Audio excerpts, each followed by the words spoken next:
Hello जय नमस्कार दोस्तों, मैं हूं आपका दोस्त अरविंद। हमारे यूट्यूब चैनल रीड कर में आपका स्वागत है।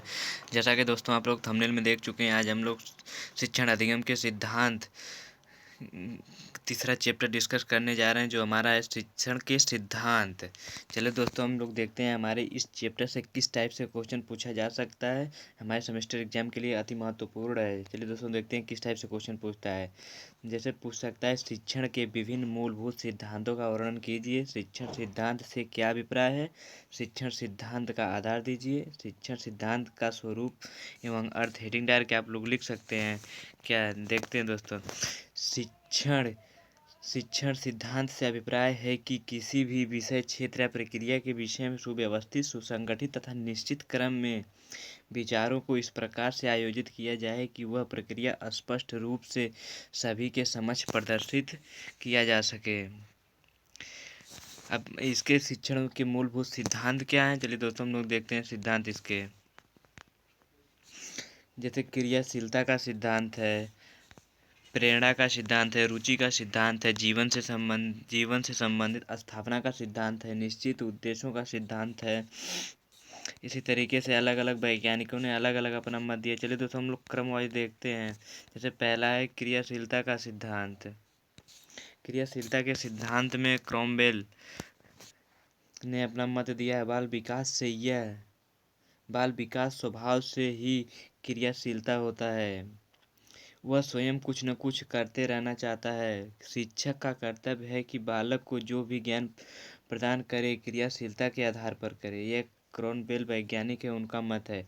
इतिहास का शिक्षण प्राय बालकों को नीरस लगता है, परंतु एक ऐतिहासिक घटना नाटक के रूप में प्रस्तुत किया जाए तो बच्चों को क्रियाशीलता के अवसर मिलेंगे। क्रॉमवेल ने क्रिया द्वारा शिक्षा प्राप्त करने के पक्ष में थे। उनकी किंडरगार्टन प्रणाली पूछ सकता है बहुविकल्पीय क्वेश्चन में, क्रॉमवेल ने किस प्रणाली के सिद्धांत को बताया है? तो आप लोग उत्तर देंगे किंडरगार्टन प्रणाली। क्रियाशीलता को विशेष स्थान दिया गया है। अगला अगला क्या है? प्रेरणा का सिद्धांत। प्रेरणा का सिद्धांत पीवी भाटिया ने दिया है। इस सिद्धांत में क्या बताया है इन्होंने? प्रेरणा के द्वारा बच्चों में ज्ञान के प्रति रुचि उत्पन्न की जा सकती है। जब बच्चा ग्रहण करने में रुचि नहीं दिखाता, तब प्रेरणा द्वारा उसमें रुचि उत्पन्न की जाती है। बच्चों को प्रेरित करने के लिए उसकी जन्मजात रुचियों का सहारा लेना परम आवश्यक है। रुचि उत्पन्न हो जाने पर उसके लिए ज्ञान ग्रहण करना अत्यंत सरल हो जाता है। पीवी भाटिया जी का कथन है, प्रेरणा बालक में रुचि उत्पन्न करती है। जब वह एक बार किसी विषय में रुचि ले लेता है तो वह उसे ध्यानपूर्वक पढ़ता है और वह उसमें ध्यान मग्न होकर कार्य करता है। अगला सिद्धांत है हम लोगों का रुचि का सिद्धांत। इस सिद्धांत के अनुसार शिक्षण के स्पष्ट, सुपाच्य, पाठनीय एवं रुचिपूर्ण बनाने के लिए पाठ में एक आदर्श लक्ष्य निर्धारित किया जाए शिक्षक द्वारा। इस निर्धारित लक्ष्य के द्वारा ही आगे बढ़कर पाठ में रुचि उत्पन्न की जा सके। अगला है हम लोगों का जीवन से संबंधित स्थापना का सिद्धांत। तो इस सिद्धांत का अभिप्राय है कि किसी विषय को पढ़ते समय इस बात का ध्यान रखा जाए कि जीवन में प्रयत्न होने वाली परिस्थितियों से संबंधित हो। जीवन से संबंधित विषय को बालक शीघ्रता से सीख लेता है। अगला है हम लोगों का निश्चित उद्देश्य का सिद्धांत। इस सिद्धांत के अनुसार देखते हैं दोस्तों, वैज्ञानिक ने अपना क्या मत दिया है। कक्षा शिक्षण का एक प्रमुख सिद्धांत है निश्चित उद्देश्य का सिद्धांत, जिसका तात्पर्य है कि प्रत्येक पाठ का कोई न कोई उद्देश्य अवश्य होता है। उद्देश्य के अभाव में शिक्षण उचित शिक्षण नहीं करा सकता। यदि पाठ के उद्देश्यों का निर्धारण पूर्व में ही करा लिया जाए तो शिक्षण बहुत ही स्पष्ट, व्यवहारिक, सरल, सुगम एवं सुरुचिकर हो जाता है। साथ ही शिक्षार्थी की क्रियाओं, विषय वस्तु, विधि प्रविधि, सहायक सामग्री, मूल्यांकन प्रविधि आदि का भी निर्धारण किया जाता है। हम लोग इसको डिटेल में आगे डिस्कस करेंगे। अगला है हम लोगों का चयन का सिद्धांत। चयन का सिद्धांत क्या है? ज्ञान विस्तृत, उस ज्ञान को बालक की क्षमता एवं योग्यता के अनुसार ही महत्वपूर्ण तथ्यों का चयन करके प्रदान करना चाहिए। शिक्षक संपूर्ण इतिहास पाठ्यक्रम को एक ही 40 से 50 मिनट के कालांश में प्रदान नहीं कर सकते। वह उपयुक्त एवं महत्वपूर्ण बातों का चयन कर बताता है कि इस हेतु उसे क्या, कब, कितना, कैसे पढ़ना चाहिए। वह चयन करना अवश्य हो जाता है। अगला है हम लोगों का नियोजन का सिद्धांत। इस सिद्धांत के अनुसार पाठ्य सामग्री चुनने के बाद शिक्षक को क्रमबद्ध तरीके से अन्य तत्वों का निर्माण करना चाहिए। उदाहरण है पाठ्य योजना का निर्माण, सहायक सामग्री का निर्माण, गृह कार्य पुनरावृत्ति। अगला है हम लोगों का व्यक्तित्व भिन्नता का सिद्धांत। प्रत्येक बालक की आयु के अनुसार उसकी योग्यता, रुचि, अभिवृत्ति भिन्न भिन्न अलग होती है। जैसे कोई बालक छोटा है तो उसकी अलग सोच होगी, बड़ा है बालक उसकी कोई अलग है। अगला है लोकतांत्रिक व्यवहार का सिद्धांत। लोकतांत्रिक व्यवहार का सिद्धांत क्या है? शिक्षक को चाहिए कि कक्षा में स्वतंत्रता का वातावरण उत्पन्न करे, अर्थात प्रत्येक बालक को कक्षा के अंतर्गत यह स्वतंत्रता होनी चाहिए कि अपनी शंका का समाधान कर सके। पाठ्य का विकास करने में छात्रों का पर्याप्त सहयोग लेना चाहिए, शिक्षक का कार्य है। अगला है विभाजन का सिद्धांत। विभाजन का सिद्धांत किसने दिया है? विभाजिता का सिद्धांत दोस्तों क्वेश्चन में बहुविकल्पीय क्वेश्चन में पूछा जा सकता है। जैसे विभाजिता का सिद्धांत किस वैज्ञानिक ने दिया? तो हम लोगों का राइट आंसर हो जाएगा रायबर्न ने। एक विभाजन दूसरे विभाजन तक पहुंचाता है, जिसके फलस्वरूप कक्षा के लिए समझना सहज बन जाता है। अगला है हम लोगों का आवृत्ति का सिद्धांत। पाठ्य सामग्री के प्रति छात्रों के मस्तिष्क में अस्थायी विचार बनाने के लिए शिक्षक को पाठ्य पढ़ाने के पश्चात छात्रों को आवृत्ति का अवसर देना चाहिए। अस्थायी विचार ज्ञान प्राप्त का स्रोत होते हैं। अगला है हम लोगों का निर्माण एवं मनोरंजन का सिद्धांत। किस तरह से मनोरंजन की सिद्धांत शिक्षक सिखाएगी ताकि बालक अच्छी तरह से उसको ग्रहण कर ले। छात्रों में रचनात्मक एवं सृजनात्मक शक्ति का विकास करने हेतु उनमें रचनात्मक एवं मनोरंजन पूर्ण क्रिया करनी चाहिए। खेल खेल अथवा मनोरंजन में वे अपने पाठ्य को स्वतः ही सीख लेते हैं। पाठ्य सामग्री के चयन का सिद्धांत।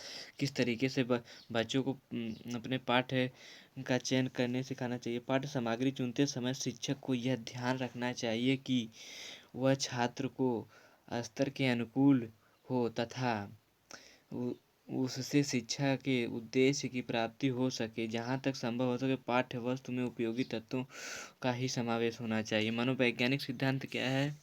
मनोवैज्ञानिक सिद्धांत है कि शिक्षण में शिक्षकों को मनोवैज्ञानिक सिद्धांत का प्रयोग करना चाहिए, जिससे छात्रों वांछित दिशा में अपना कार्य कर सकें। अगला क्वेश्चन किस टाइप से पूछा जा सकता है हमारे सेमेस्टर एग्जाम में? शिक्षण में रुचि सिद्धांत से क्या तात्पर्य है? तो इसमें हम लोग लिख सकते हैं रुचि हो जाने पर बालक कोई ज्ञान सरलता से सीख लेता है। बालक जिस पाठ में रुचि अधिक लेता है वह उसकी समझ में जो सरलता से आ जाता है। प्रभावपूर्ण शिक्षा के लिए शिक्षक को बच्चे को रुचि को अवश्य ध्यान में रखना चाहिए। किसी पाठ को पढ़ाते समय बच्चों को ध्यान को पाठ पर केंद्रित करने के लिए शिक्षक को उनकी रुचियों के अनुकूल शिक्षण विधाओं तकनीकी का उपयोग करना चाहिए। क्रियाशीलता के सिद्धांत अपनाना चाहिए। बालक की जिज्ञासा जागृत करना चाहिए। अध्ययन क्रिया को जीवन से संबंधित जोड़ना चाहिए। अब अति लघु उत्तरीय क्वेश्चन इस चैप्टर से किस टाइप से पूछा जा सकता है? क्रियाशीलता के सिद्धांत में क्राबेल के विचार को बताएं। क्राबेल क्रिया द्वारा शिक्षा प्राप्त करने के पक्ष में उसकी किंडरगार्टन प्रणाली क्रियाशीलता को विशेष स्थान दिया गया। शिक्षण अभिप्रेरणा का सिद्धांत। डॉक्टर भाटिया के अनुसार प्रेरणा बालक में रुचि उत्पन्न करती है और एक बार किसी विषय में रुचि लेने लगता है तो वह ध्यानपूर्वक पढ़ता है। यदि याद करता है वह उसमें ध्यानमग्न होकर कार्य करता है। इस प्रकार सीखने का कार्य सरल हो जाता है। अगला क्वेश्चन किस टाइप से पूछा जा सकता है? लोकतांत्रिक आचरण के सिद्धांत से क्या आशय है? वर्तमान में शिक्षक की भूमिका एक तानाशाह की न होकर एक मित्र, सहयोगी, परामर्शदाता की मानी गई है। सबसे अधिक शिक्षक को ध्यान देने की योग्य बात है योग्यता, रुचि एवं आवश्यकता के अनुसार विकास के समान अवसर प्रदान करने चाहिए। उसकी शंकाओं के समाधान के लिए प्रश्न पूछने की स्वतंत्रता होनी चाहिए ताकि बालक अपना क्वेश्चन पूछ सके शिक्षक से।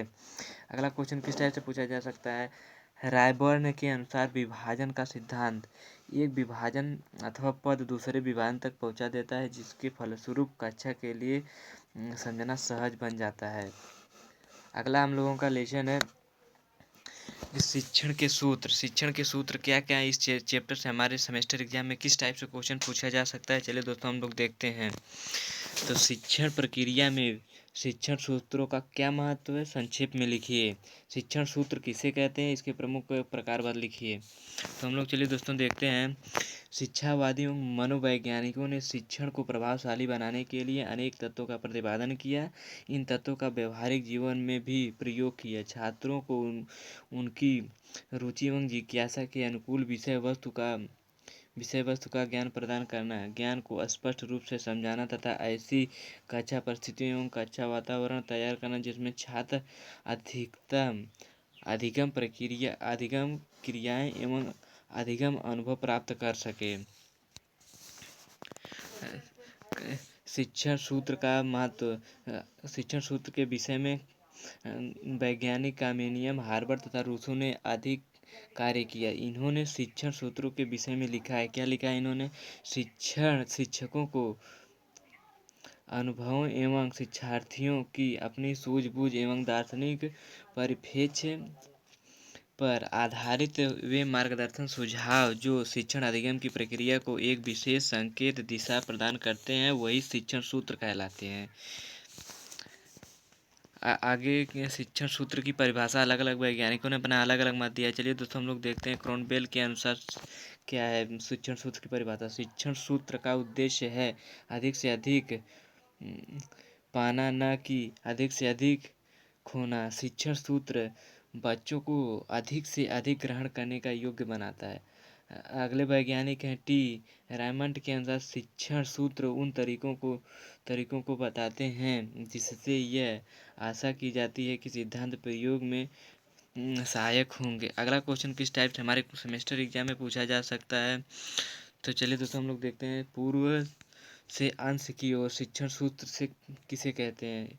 स्थूल से सूक्ष्म की ओर शिक्षण सूत्र, ज्ञान से अज्ञातता की ओर, सरल से जटिलता की ओर, प्रत्यक्ष अप्रत्यक्ष की ओर सूत्र शिक्षण सूत्र क्या है?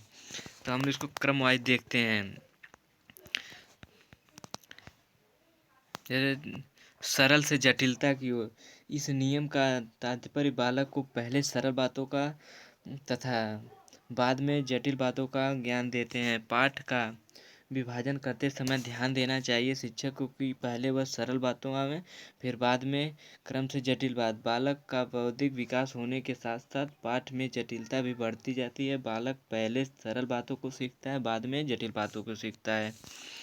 अगला है ज्ञान से अज्ञातिया की ओर, कैसे बालक को ले जाया जाए। किसी भी माध्यम से बालक ने जो कुछ सीख लिया है वही उसका ज्ञात है। वह इसी ज्ञात या पूर्व ज्ञान के सहारे नया ज्ञान प्राप्त करता है। वैज्ञानिक भाटिया ने अपने शब्दों में लिखा है, इस विधि से वह जो कुछ सीखेगा सब उसके ज्ञान का अंग बन जाएगा। अतः अध्यापकों को चाहिए कि किसी विषय को पढ़ाने के पहले उस विषय से संबंधित बालक के पूर्व ज्ञान को मालूम करें। अगला है हम लोगों का शिक्षण सूत्र क्या है? स्थूल से सूक्ष्म की ओर बालक को कैसे ले जाया जाए। इसमें मूर्त से अमूर्त की ओर सूत्र भी कहते हैं। आरंभ में बालक सूक्ष्म को नहीं समझता, पहले वह स्थूल का ज्ञान प्राप्त करता है। हम जो कुछ देखते हैं, स्पर्श करते हैं अथवा इंद्रियों से अनुभव करते हैं वही सब स्थूल है। सूक्ष्म उन्हीं वस्तुओं से संबंधित विचार है। बालक जो ज्ञान प्राप्त करता है उसका इंद्रिय जनित अनुभव है।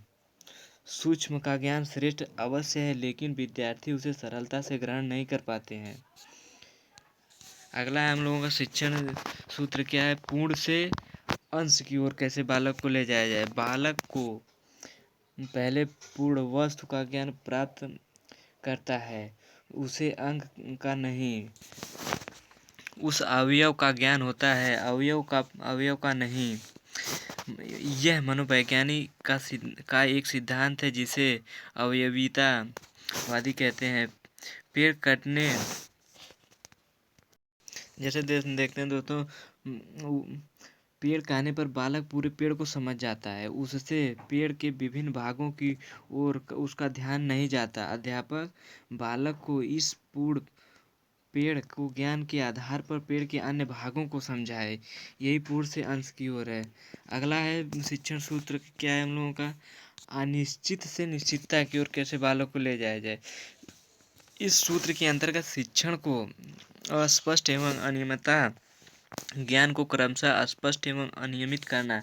प्रारंभ में छात्र के विचार में अस्पष्टता तथा अनिश्चितता होती है। वे अपनी संवेदनाओं द्वारा अनेक अस्पष्ट अनियमित वस्तुओं की जानकारी करते हैं। धीरे धीरे परिपक्वता आने पर उन्हें नए नए अनुभवों का ज्ञान होता है। वे स्पष्ट और निश्चित विचारों को स्वीकार ले लगते हैं। अगला है हम लोगों का प्रत्यक्ष से अप्रत्यक्ष की ओर कैसे बालक को ले जाया जाए। बालक के सामने या उसके अनुभव में जो है वह प्रत्यक्ष है, जो उसके सामने नहीं वह अप्रत्यक्ष है। अनुभव में नहीं है वह अप्रत्यक्ष है। पहले उन वस्तुओं का ज्ञान देना ठीक है जो उनके प्रत्यक्ष में है या सामने है। जो वस्तु उनके सामने नहीं है उसका ज्ञान देना चाहिए। पहले वर्तमान का ज्ञान देकर भूत और भविष्य को बताना चाहिए। सामने की वस्तु का ज्ञान बालक सरलता से शीघ्र पा लेता है। प्रत्यक्ष का ज्ञान प्रत्यक्ष की वस्तु से देना चाहिए। अगला है हम लोगों का विशिष्ट से सामान्य की ओर कैसे बालक को ले जाया जाए। इस सूत्र से अभिप्राय है कि पहले छात्र के समक्ष विशिष्ट उदाहरण प्रस्तुत किए जाएं और बाद में उन्हें उदाहरण एवं दृष्टांतों के माध्यम से सामान्य सिद्धांत अथवा सामान्य नियम निकलवाए जाएं। अगला है हम विश्लेषण से संश्लेषण की ओर कैसे बच्चों को ले जाया जाए। आरंभ में बालक का ज्ञान अधूरा, अनिश्चित तथा अव्यवस्थित रहता है। ज्ञान को पूर्ण, निश्चित एवं व्यवस्थित करने का काम शिक्षक करता है। इस कार्य को विश्लेषण प्रणाली कहते हैं। विश्लेषण वह प्रक्रिया है जिसमें संपूर्ण वस्तु के अध्ययन से प्रारंभ करते हैं, तभी उसे विभिन्न भागों या तत्वों में बांटते हैं और हम हर भाग का अलग अलग अध्ययन करते हैं। अगला है हम लोगों का मनोवैज्ञानिक तर्क। क्या है मनोवैज्ञानिक तर्क? शिक्षा के देने के दो क्रम है, तर्क संगत और मनोवैज्ञानिक तर्क संगत। क्रम का अर्थ है पाठ्य विषय को तारकम ढंग से विभिन्न भागों में विभाजित करके बालकों को सामने पाठ्य सामग्री को विकसित करते हैं। अगला है हम लोगों का दोस्तों अनुभूत से युक्त की ओर। शिक्षण अधिगम प्रक्रिया का प्रारंभ अनुभूत ठोस अनुभवों से किया जाना चाहिए, क्योंकि ठोस अनुभव सत्य की अनुभूति के बाद ही युक्त चिंतन आता है। शिक्षकों को छात्रों के समक्ष प्रत्यक्ष अनुभव तथा उदाहरण प्रस्तुत करके उन्हें तर्क युक्त बनाने का प्रयास करना चाहिए। अगला है हम लोगों का प्रकृति का अनुसरण कैसे करते हैं। इस शिक्षण सूत्र से तात्पर्य बालक की प्रकृति को ध्यान में रखकर शिक्षण प्रदान करना चाहिए। अब इसमें से हम लोगों से अति लघु उत्तरीय क्वेश्चन किस टाइप से पूछा जा सकता है। अति लघु उत्तरीय क्वेश्चन हम लोगों से पूछे शिक्षण सूत्र किसे कहते हैं, तो हम लोग इसे आसानी से लिख सकते हैं।